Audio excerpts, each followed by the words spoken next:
नमस्कार, पॉलिटिकल पंचायत में आपका स्वागत है। मैं हूं प्रदीप डबास। 3 कृषि कानूनों के विरोध में लगातार चल रहे आंदोलन को आज 8 महीने पूरे हो गए। इस मौके पर दिल्ली से लेकर इसकी सीमाओं तक कई रंग देखने को मिले। दिल्ली में आज किसानों की संसद को महिलाओं ने चलाया। सिंघू बॉर्डर से 5 बसों में 200 महिला किसान पहुंची और किसान संसद में हिस्सा लिया। महिलाओं ने इसे किसानों के लिए आजादी की दूसरी लड़ाई बताया। वहीं राकेश टिकैत ने कहा, एक और अनोखा ऐलान कर दिया है। टिकैत ने यह कहा है कि तीनों कृषि कानूनों के खिलाफ आंदोलन कर रहे कोई भी नेता चुनाव नहीं लड़ेगा। साथ ही उन्होंने दिल्ली की तरह लखनऊ को भी घेरने की बात कही। दूसरी ओर कांग्रेस सांसद राहुल गांधी आज ट्रैक्टर चलाकर संसद पहुंचे। उन्होंने कहा कि वो किसानों का संदेश लेकर संसद जा रहे हैं। सरकार को किसानों की आवाज सुननी चाहिए। सरकार किसानों का हक उनसे छीन रही है, उन्हें दबाया जा रहा है। उनके साथ चल रहे रणदीप सिंह सुरजेवाला समेत कई नेताओं को पुलिस ने हिरासत में भी लिया। बीजेपी के नेता मुख्तार अब्बास नकवी ने कहा कि किसानों के समर्थन की आड़ में राहुल गांधी षड्यंत्र कर रहे हैं। सवाल यहीं से खड़े हो रहे हैं, क्या राजनीति और षड्यंत्रों के बीच फंसकर रह गया है आंदोलन? क्यों होती है कभी चुनाव लड़ने की बात तो कभी नहीं लड़ने की बात? चुनावी राज्यों में आंदोलन तेज करने के क्या मायने निकाले जाए? लखनऊ घेरने की घोषणा क्या सियासी चाल है? दिल्ली में क्यों नहीं हो रही आंदोलनकारियों की सुनवाई? और क्या करे सरकार?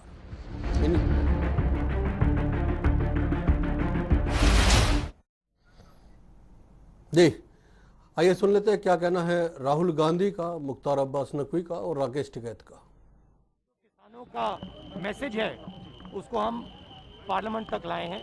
पार्लियामेंट में इसके बारे में चर्चा नहीं करने देते हैं, किसानों को दबा रहे हैं, हिंदुस्तान के सब किसानों को दबा रहे हैं। इसलिए हम यहाँ ट्रैक्टर पे आए। काले कानून है, इनको वापस लेना पड़ेगा। ये 2-3 बड़े उद्योगपतियों के फायदे के लिए है। पूरा हिंदुस्तान जानता है कि किसके लिए ये किया जा रहा है। ये किसानों के फायदे के लिए नहीं है कानून, और इन कानून को वापस लेना पड़ेगा। मेरी समझ में नहीं आ रहा है रिप्लाई भी कौन करे, यही अगर वो तय करेंगे तो इससे इस तरह की जो गैर जिम्मेदार शर्तें हैं उससे एक बात समझ में आती है कि ये डिस्कशन नहीं चाहते, डिस्कशन चाहते हैं। किसान दिल्ली के चारों तरफ है, वहां से हटेगा नहीं। और यहाँ के भी हम बता देना चाहते हैं, यहाँ की सरकार को भी, कि सरकार सही उससे काम करे। नहीं काम होगा, वो आंदोलन बन रहा है हमारा पूर्ण रूप से। लखनऊ को भी दिल्ली बनाया जाएगा। लखनऊ के भी चारों तरफ के रास्ते जैसे दिल्ली में सील हैं, ऐसे ही सील होंगे। उसकी भी तैयारी हम पूर्ण रूप से यहाँ पे करेंगे।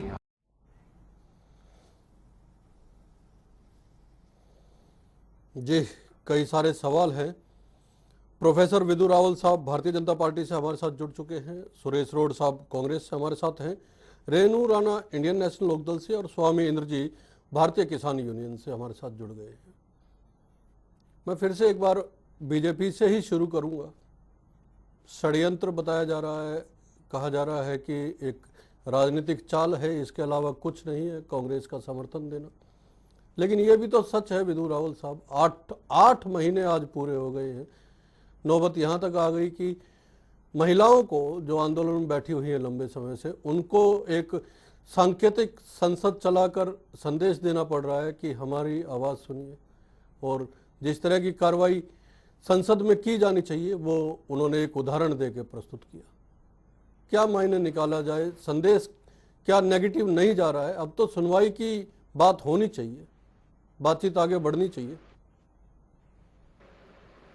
सुनवाई की बात होनी चाहिए, लोगों की बात सुनी जानी चाहिए, लेकिन लोगों को बात सुनानी भी चाहिए। यहाँ पर बात सुनाने की बात नहीं कर रहे हैं वो लोग केवल गतिरोध पैदा करने की बात कर रहे हैं। वो लोग अपनी बात नहीं रख रहे हैं, वो लोग केवल जिद पर अड़े हैं। और उसके बाद धीरे धीरे सामने आया है कि ये राजनीतिक महत्वाकांक्षाओं से प्रेरित एक आंदोलन है।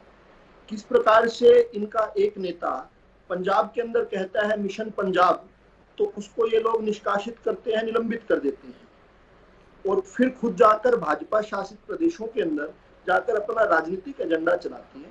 दरअसल अब समझ में आ रहा है कि जो लोग 2014 से निरंतर इस प्रयास में थे कि एन केन प्रकरण किसी प्रकार से भी सत्ता में काबिज हो जाए, लेकिन हो नहीं पाए वो लोग, उन्होंने बहुत सारे हथकंडे अपनाए। अब आखिरी अंतिम हथकंडा उन्होंने एक भावनात्मक चाल चली।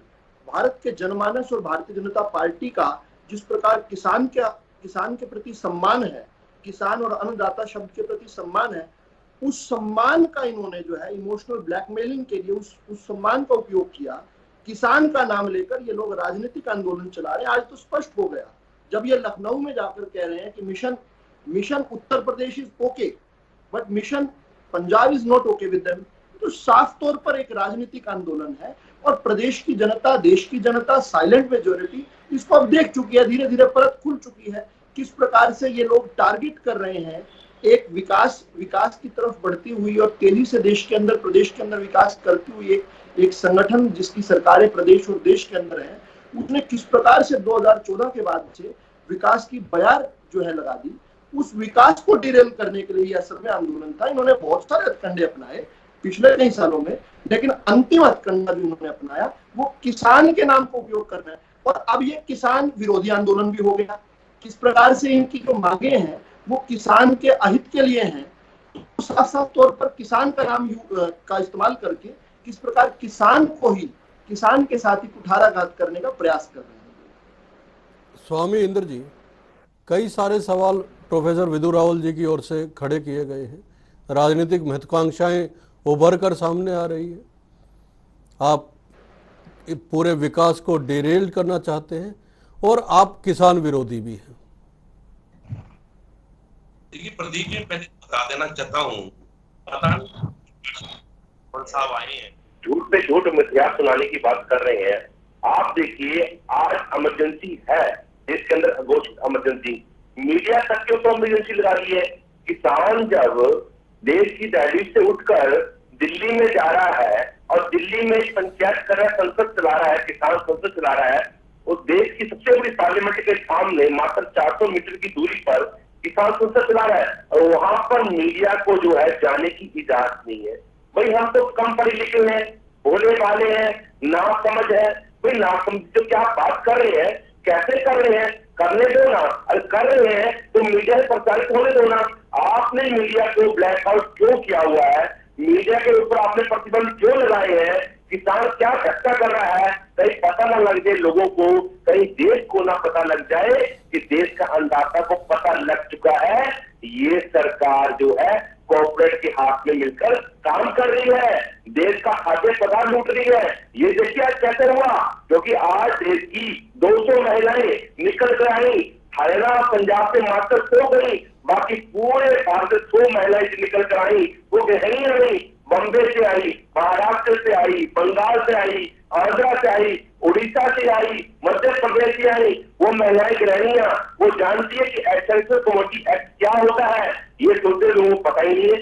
जरूरी वस्तुओं अधिनियम महिलाओं को लग गया पता कि इस महंगाई में, इस कोरोना काल के अंदर हमारी रसोई का बजट खत्म हो चुका है। अब हमारा चूल्हा जो है सरकार ने बुझाने का काम कर दिया है। महिलाएं आके बता रही है कि देखो भाई किसानों का कोई कसूर नहीं है। लेकिन सवाल तो राजनीतिक महत्वाकांक्षाओं का है ना। भले ही आप कह दे कि आपने सस्पेंड कर दिया जिन्होंने पंजाब इलेक्शन को लेके बात की थी, तो अब भी तो इलेक्शन को लेके ही बात हो रही है। आप लखनऊ को चारों तरफ से घेरने की बात कर रहे हैं, इलेक्शन स्टेट है, आपको मालूम है। ये बंगाल के ऊपर क्यों नहीं गए? क्या बंगाल बीजेपी शासी पर देखता? नहीं, हम हर जगह जाएंगे। हम पूरे में पिछले 5 राज्यों में थे, अब भी सभी राज्यों में, हम पंजाब में विरोध करें। कल आपने देखा होगा सिद्धू का हमने विरोध किया था कि जिसने कहा था कि क्या था पूरे के पास आता है, कुआ पैसे बन जाता, तो हमने कांग्रेस का विरोध किया। ये सिद्धांत की लड़ाई है। जब कांग्रेस का बोलेगी तो हम कांग्रेस विरोध करेंगे, और राहुल गांधी ट्रैक्टर लेके गए, हम सब स्वागत करते हैं और करना भी चाहिए।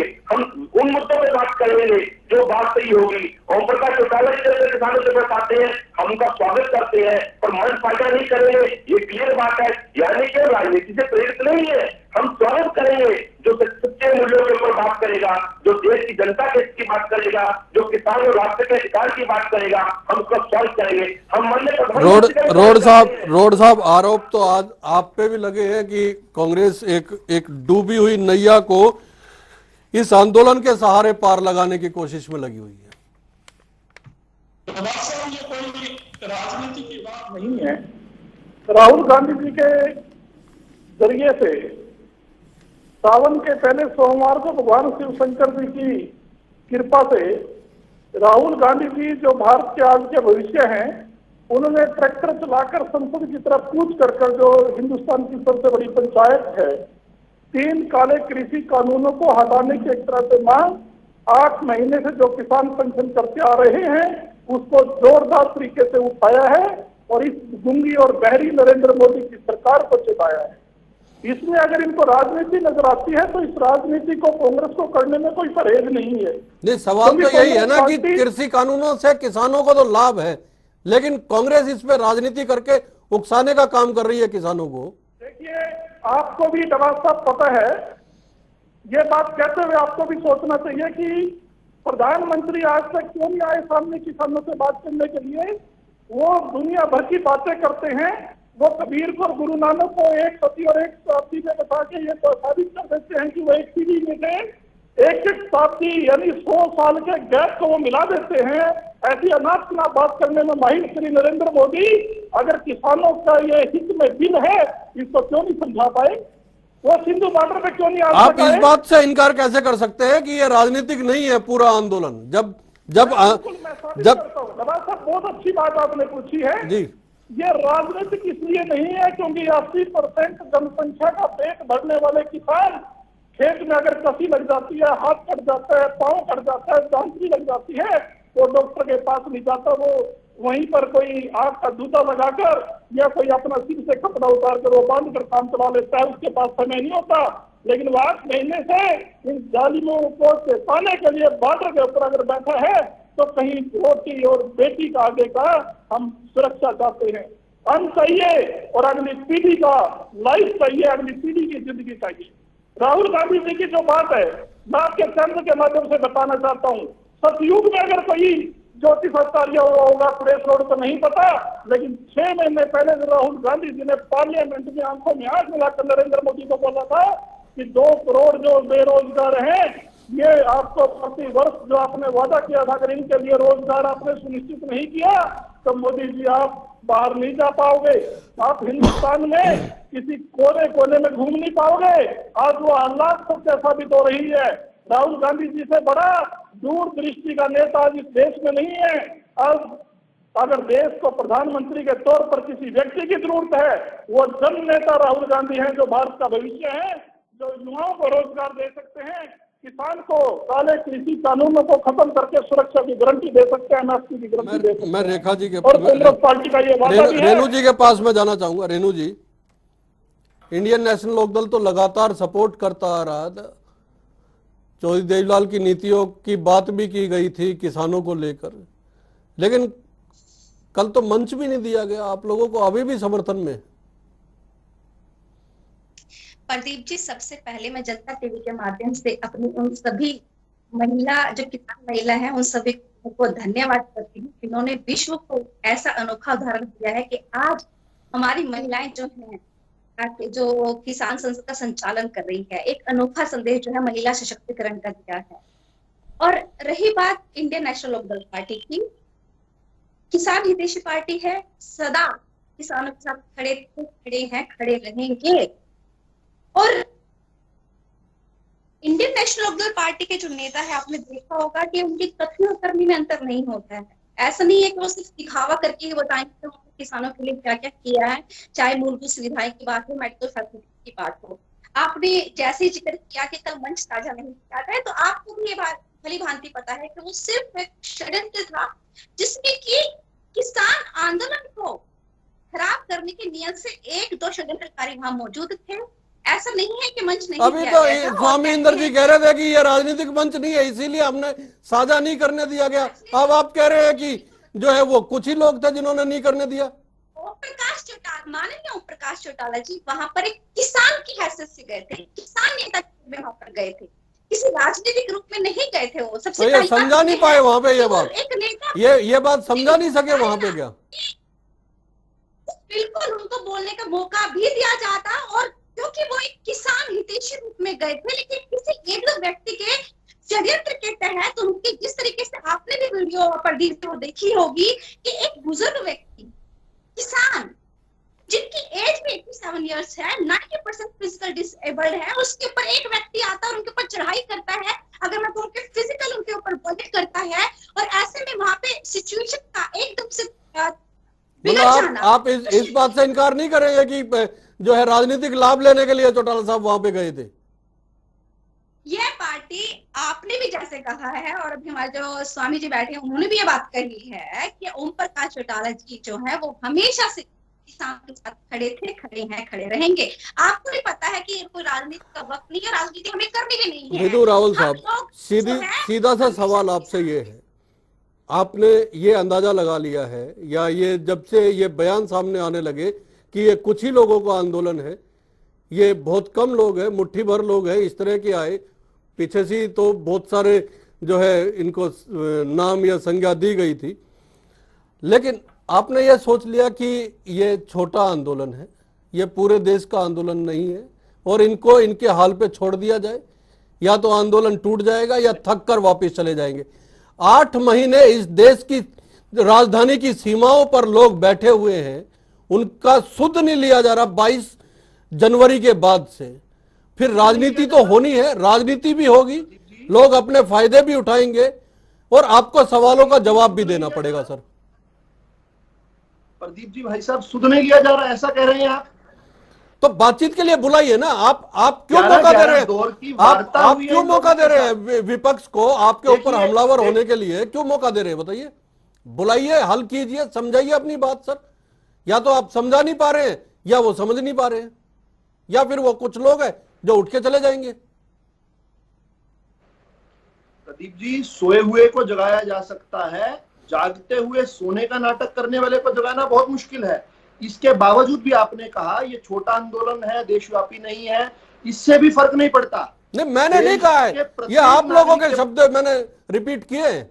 सुनिए प्रदीप जी, चाहे ये छोटा आंदोलन हो, चाहे मुट्ठी भर लोगों का हो, चाहे राजनीतिक मंशाओं के लोगों का हो, इसके बावजूद भी देश के प्रत्येक नागरिक के साथ बैठकर वार्ता करने का हम वादा रखते हैं। हम उनको अपनी बात समझाएं, उनकी बात सुनने, चाहे विपक्षी लोग हैं, चाहे आज ये कांग्रेसी या विपक्षी लोग किसान के भेष में बैठे हैं, हम इसके बाद भी इनका स्वागत करते हैं, इसके बाद भी इनसे चर्चा। लीजिए स्वामी इंद्र जी, आप विपक्षी भी हो गए और कांग्रेसी भी हो गए, कांग्रेसी के भेष में आप लोग वहां पे प्रदीप जी, मैं कुछ कहना चाहता हूं। जवाब तो ले लो।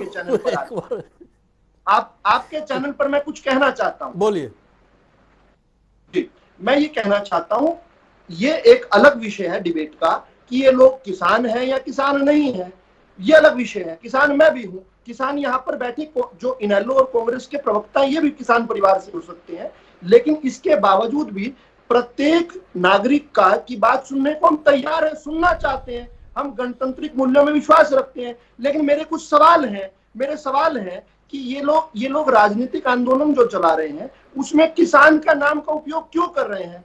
क्योंकि हम जानते हैं कि जिस प्रकार से इन लोगों ने इनका पिछला कमाल है। ये सवाल शुरुआत में उठाते तो आपको जवाब देना मुश्किल हो जाता। अब 8 महीने बीत गए तब आप कहते हैं कि ये अपने आप को किसान क्यों कहते हैं? जब शुरुआत में, जब नवंबर 2020 में उठाते तो हम पूछते आपसे कि ये किसान है या नहीं है। मैं पूछना चाहता हूँ प्रदीप जी, स्वामी इंद्र जी जवाब दीजिए। पूछना चाहता हूँ शाहीन बाग की शेरनियों से कि सीए कानून के तहत किसकी नागरिकता गई? आपने कैसे तबलीग किसानों से? आप ये बताइए कि माननीय सुप्रीम कोर्ट ने आपसे कहा कि आप इन कानूनों के ऊपर तेल लगाते नहीं लगाते। 2 बार सुप्रीम कोर्ट ने आपसे पूछा था कि आप तेल लगाते नहीं लगाते करने वाले किसान कैसे कह सकते हैं? भारत की सेना, भारत के जवानों के शौर्य पर सवाल खड़ा करने वाले खुद को किसान कैसे कह सकते हैं? कंडेला में, मदीना में मासूम किसानों पर गोली चलाने वाले खुद को किसान कैसे कह सकते हैं? लेकिन किसान नहीं है तो भी हम इनसे बातचीत करना। मुझे आप थोड़ा जल्दी वाइंड अप करना है। रेणु जी, कंडेला पे गोली चलाने वाले किसानों के हिमायती कैसे हो सकते हैं? 10 सेकंड में जवाब दीजिए फटाफट। प्रदीप जी, सबसे पहले तो इन्होंने कहा कि किसान नहीं है। अरे सुरक्षा एजेंसी तो सारी आपके पास है ना, तो जांच कराइए कौन है। आप लोग इनको आतंकवादी कह के संबोधित करते हैं, खालिस्तानी कह के संबोधित करते हो। आपकी भारत सरकार के कैबिनेट मिनिस्टर, विदेश राज्य मंत्री जो है, इतने सवाल ये था कि कंडेला में गोलियां चलाने वाले किसानों के हितैषी कैसे हो सकते हैं, उसका जवाब दे दीजिए जरा। जी तो सुरक्षा एजेंसी तो इनके पास है ना, इनको बोले जांच उठाइए, क्यों है 500 मीटर की दूरी पर अगर स्वामी इंद्र जी, कैसे लोगों को भरोसा दिलाएंगे कि आप राजनीतिक नहीं हो चुके हैं? ये बिल्कुल पूरा देश जान रहा है, ये आंदोलन जो है जनता के द्वारा, किसानों द्वारा चलाया जा रहा आंदोलन है।